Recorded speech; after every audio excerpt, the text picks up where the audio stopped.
Right, so I'm trying something slightly different here. I'm going to do a voiceover. So, yeah, I was in Eastbourne for a little bit over the weekend, well, last weekend, and yeah, decided to take my camera. So, here are some of the photos and bits I saw. So, obviously, as I said before, I used to be a tree surgeon. So, if I see flowers on a tree, I'm going to have to take a photo. Just look at those little petals, it's just absolutely beautiful. And then I got distracted by the ducks. The phone camera, for some reason, was just focusing on the poles. Like I was sat here for quite a while, to be honest, and I didn't realise till afterwards that my phone, which was sitting on top of the camera I was using, was just focusing on the poles. Luckily, the actual camera, as you just saw, was focusing where I wanted it to.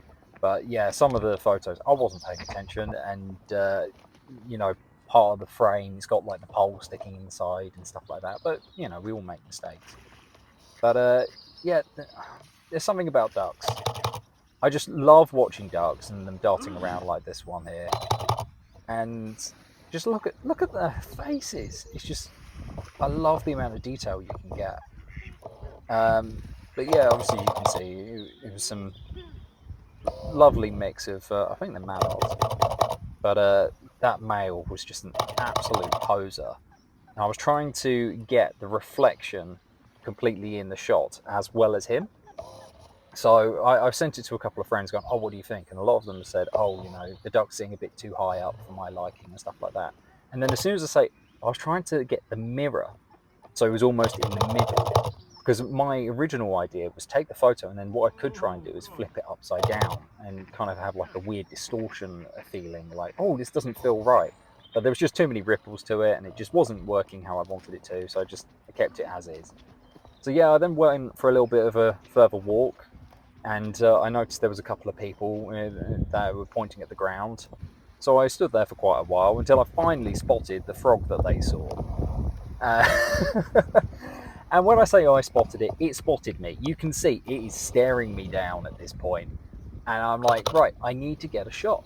I need to get a shot. And this frog was the most patient frog I've ever witnessed. It is literally not budging. Like, I was moving around a little bit here and there. You know, when I'm trying to do close ups of wildlife and that, I try and not move too much. But as you can see, my shadow is in the way. It is 100% in the way. You can see how still my shadow's being because I'm taking the shot and I want it to be perfect. And I was using what was it? I think it was my 70 to 300 with a teleconverter on it as well. So it's a tele macro lens. So I wanted to be dead still because if I move a little bit, it's out of focus. But this frog was just the most patient thing, absolutely fine with me being there. Knew I wasn't going to be a problem. And as you saw, I can go to stand up to leave thinking, oh, you know, I've got some shots, you know, I really should head off soon. And he goes, you know what, I'm going to change position for you. How about this side? Look at my better side. And yeah, you know what, it's definitely a good shot. I'm happy with that. Obviously, as it always, like, you know, I wish the grass wasn't in the way, but it's a frog. You know, it's smaller than grass. It happens. But yeah, it was just a lovely time down in Eastbourne. But yeah, that's it for today.